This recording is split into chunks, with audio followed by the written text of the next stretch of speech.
This is Ancona Talk.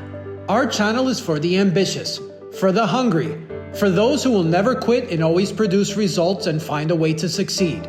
Here you're going to get access to a series of hand-picked interviews conducted by Peter J. Ancona as we explore the strengths, ambitions, and mindsets of the top producers at Ancona Real Estate and also our dedicated community leaders. So we encourage you, keep growing, keep learning, and one day soon, we could end up interviewing you right here. Enjoy today's video.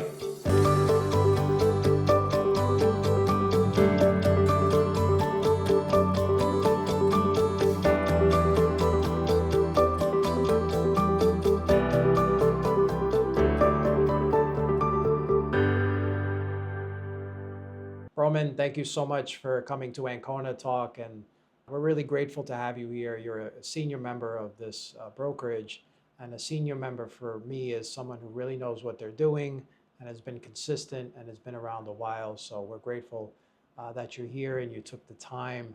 And what I love to do today is just have a little bit of fun and bring you back to a moment. And the moment is going to be when you first decided to become a real estate agent.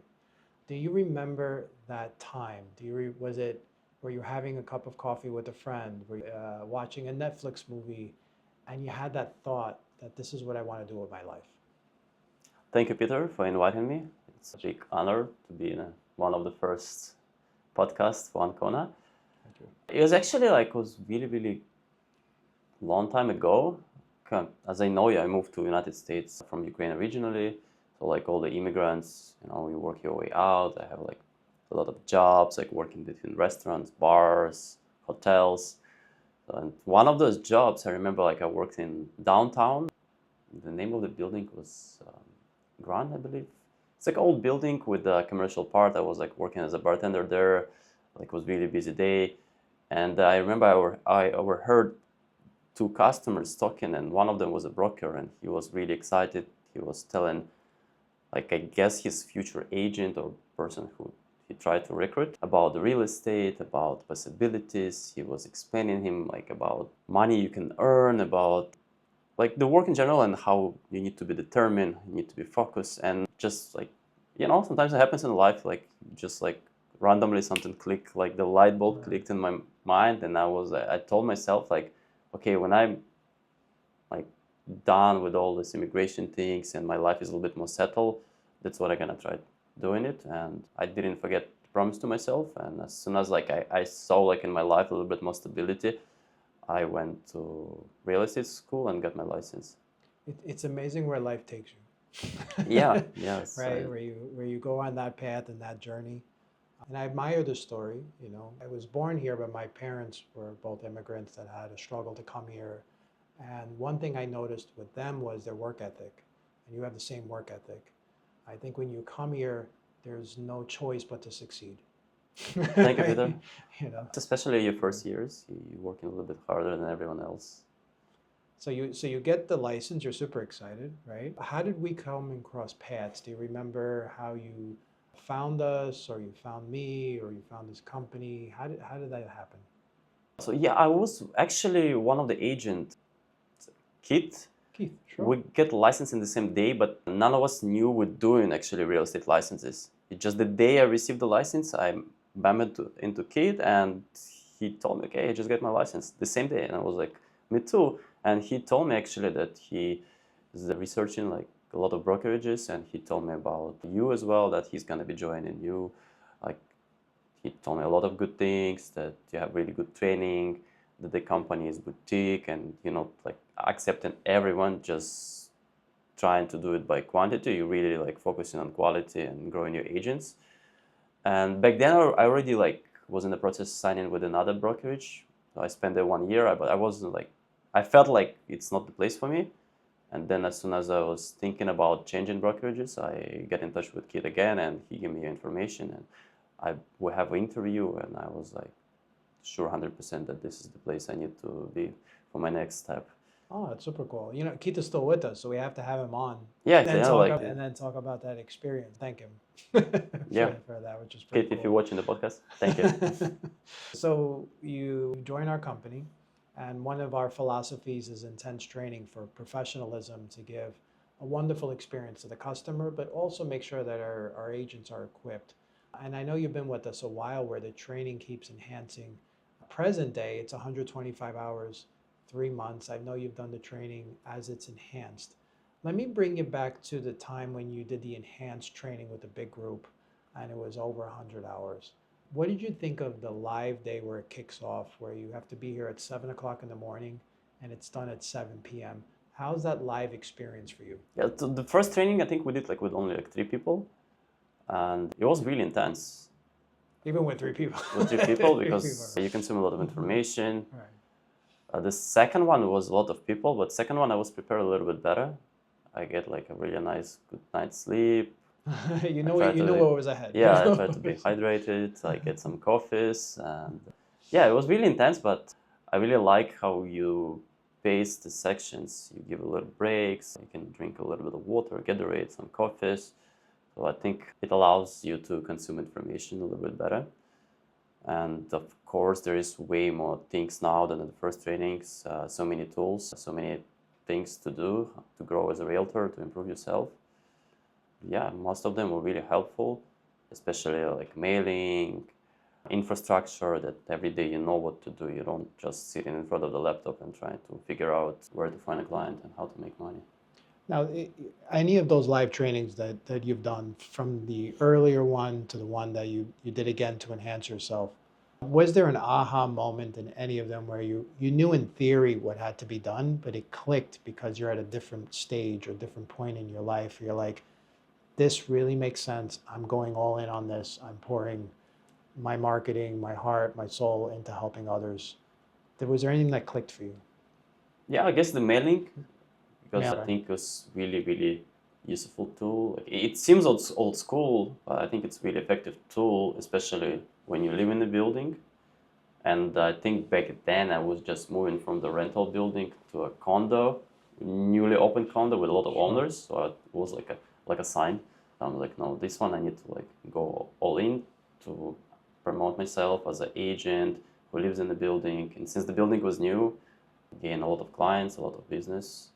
Also with the social media, well, like, I like how we always trying to keep up as a company with the new trends, improving yourself, like doing reels, Sure. doing videos on YouTube as well. Yeah, I mean, all that's super important in today's marketing, right? And you capture a lot of that. I know you put a lot of effort into it. How was your family and friends' reaction to you becoming a real estate agent, especially as they saw you do more marketing and start to become successful? What was their feedback to you? I mean, it's easy with the family because most of my family is not here; they're far away, so they're just watching me from the sidelines. But I mean, I think they were like always supportive of me. My parents, my brother, they're always rooting for me. And my friends, it depends. Like some people like kind of making fun a little bit. Some people, like close friends, they support and encourage me, not like to keep growing and do more things. And yeah, I think the most important was like a positive feedback and encouragement from really close people and close friends. Well, I think that's how you know they are your friends. After the live training, then we really spent time to drill it in by creating a lot of habits and patterns and new things where the agents really immerse themselves in the world of real estate. So one of that is they go and see 12 new construction projects with their group over 12 weeks. And they have a wonderful time, but they're really in feeling the experience to help others. What was it like for you going to those projects and being multi-million dollar penthouses, appliances that were $40,000, some of the rarest stones in the world? What was that like for you? It was actually, to be honest, like first ones I felt a little bit uncomfortable. And you're getting used to it, like you feel in like out of place, but it gives you a lot of motivation and encouragement, especially those deliberate projects with amazing ocean views and like you mentioned, like luxury finishes, very expensive appliances. But then with time, I think you're getting used to it, you feel more comfortable, and you learn the most important part, to visit projects and know like basic details, like always know like to be ready, to be equipped. When you meet your clients, you don't know when, and to be ready to talk about the project specifically in the area, or like, for example, if you're looking for Airbnb and you keep yourself updated at least on the basic knowledge of the projects, So you can meet the client on the street, or he calls you from nowhere, so you can give him basic information. Yeah, that for us was important, and that's why we have that process. By seeing the different finishes, by seeing the different products, you could truly advise someone who's coming here from a different state or a different country when they give you the data of this is what I'm looking for. So that's pretty cool that you embrace that. And I want to go with, you said motivation as part of your answer. What motivates you to keep going on the days that are a little bit tougher as a real estate agent? What motivates me? I would say success, of course. After you close few deals, like I think the most difficult for the new agent is the first deals, because you don't see the end goal yet. But after you close a few deals already, you can already see this finish line. And even like days when you feel tired, you have a headache, it's raining, but you already see this finish line, so it helps you to keep moving. Some books, some motivation, trying to go to gyms, stay in good shape. I think it's true. It's so important to close your first deal, right? Your first deal is a psychological barrier as a real estate agent, right? And then keeping your body and your mind strong, also super important. And I can see you're fit and in shape. And we're gonna dive into that in a bit. What do you love about like actually helping the customer, servicing the customer? Is there something about the experience between interacting with the client that you really enjoy? Yeah, I really like to become like a friends with the clients. I would say all my deals, most of the clients, we are good friends and staying in touch, or we like have a good connection, like exchanging emails. With some clients, I'm celebrating even my birthdays, like my wedding. I had some friends who become my clients first and then become friends. But I really like to communicate with people, especially in Miami. Just being around clients, I think you improving yourself a little bit as well. Being around people, who can afford buy real estate, you learn about the businesses, ideas, how they grow, how they improve, their daily habits.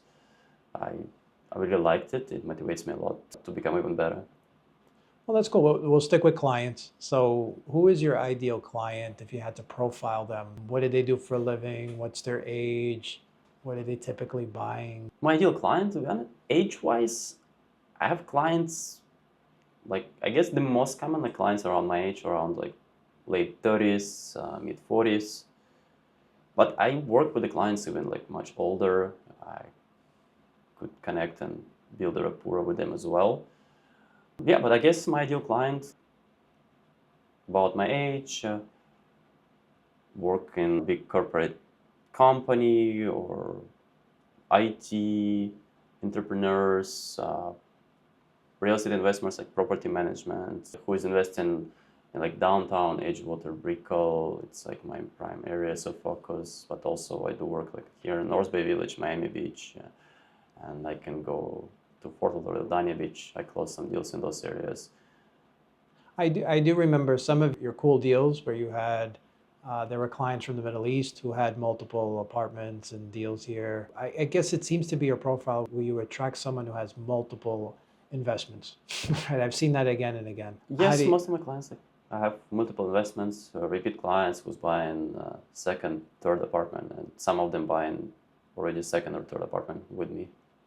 And then now I want to dive into the fun part, which is Roman, the person. What do you do for fun, buddy? What excites you to live your life or something that really you're passionate about? I like to play soccer to relax. I really like to just go for a walk and my day off, and it's a perfect sunny day, like go to Coconut Grove, have some coffee, walk in the marina, relax, go to the beach, have a nice dinner and drinks with my friends. So I would say I'm like a little bit more like a slow paced, Chill and relax, chill and right? relax type of person. Now, I know you a long time you've been playing soccer. Were you ever close enough to become like professional when you were younger, or it was just more fun? No, it's more just fun and Oh, hobby. it was fun. I think it would help me most to stay focused on studying and avoid and get rid of bad habits in life, because in Ukraine we were growing up in not the best times. In 90s, it was kind of mess there. We're still like recovering from still being Soviet Union, so country was kind of poor. Okay. And when you live in a kind of a poor country, have you're surrounded with people with not the best habits, and you accepting those habits sometimes. And stuff like sports, and I think playing soccer just helps you to be a little bit more focused and stay on the good side. Oh, smart. So that was a mentor, or was it your parents that got you into the sports to get you away from the people that were not favorable in the neighborhood?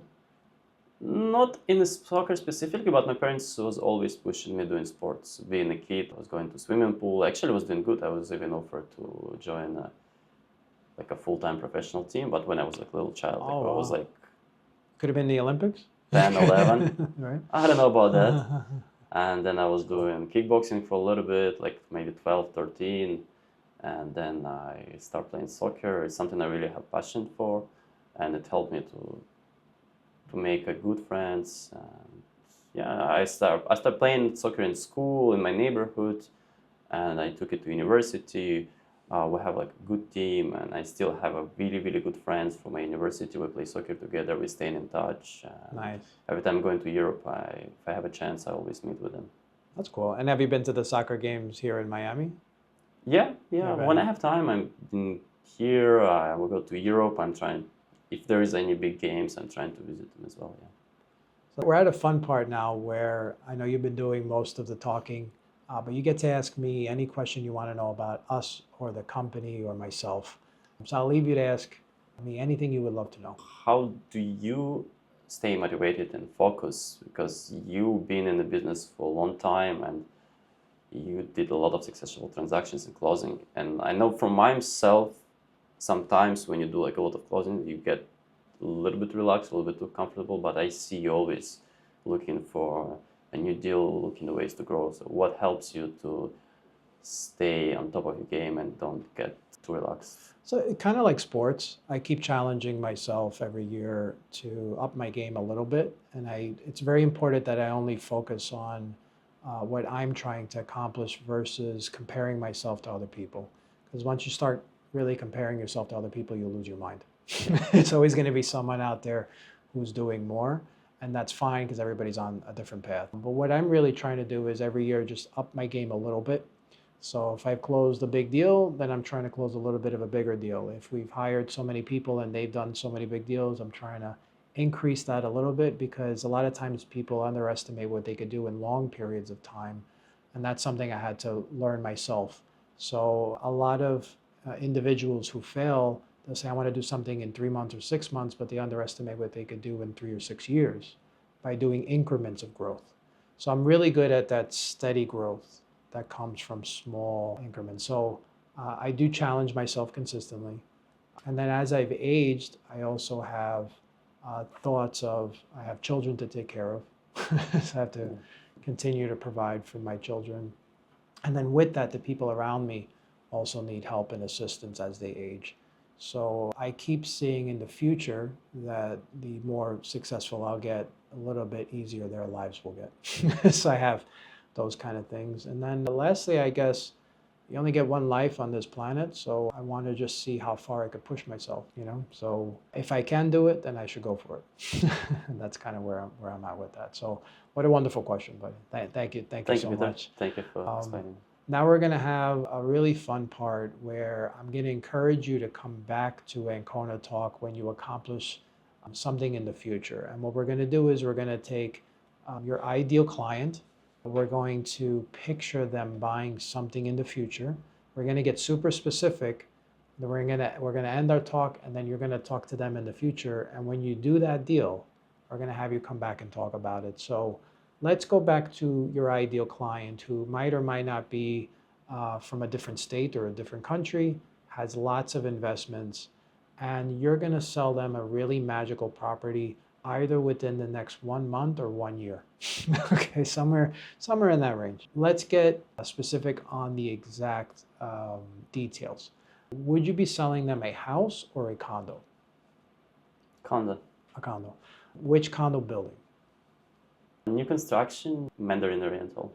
Okay, perfect. So we're getting super specific. Now, what type of unit in the Mandarin Oriental? Will it be a 4 bedroom? Will it be a duplex? Will it be a sky villa, a penthouse? What will it be? I'd say the most like selling right now, 3-bedroom plus den. Okay, and then do you remember the prices of the 3-bedroom plus den, it's around 5.5 million. 5.5? Okay, perfect. And that faces the open waters, I would assume. Nice layout, big Yeah, balcony. Mandarin Oriental is sort of located on the tip of the island, so all the units there, they face in the bay, and some of the units facing a little bit of Brickell.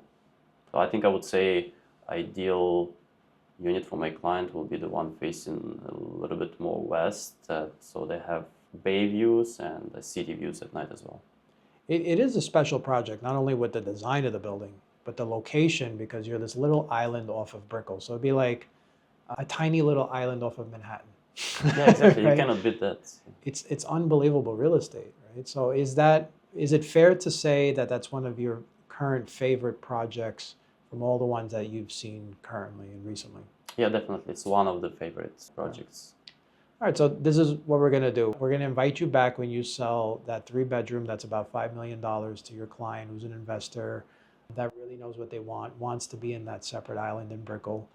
In a minute, you're going to talk to them and pretend as if it's the future, where you're congratulating them on the experience and you're really grateful that that all happened.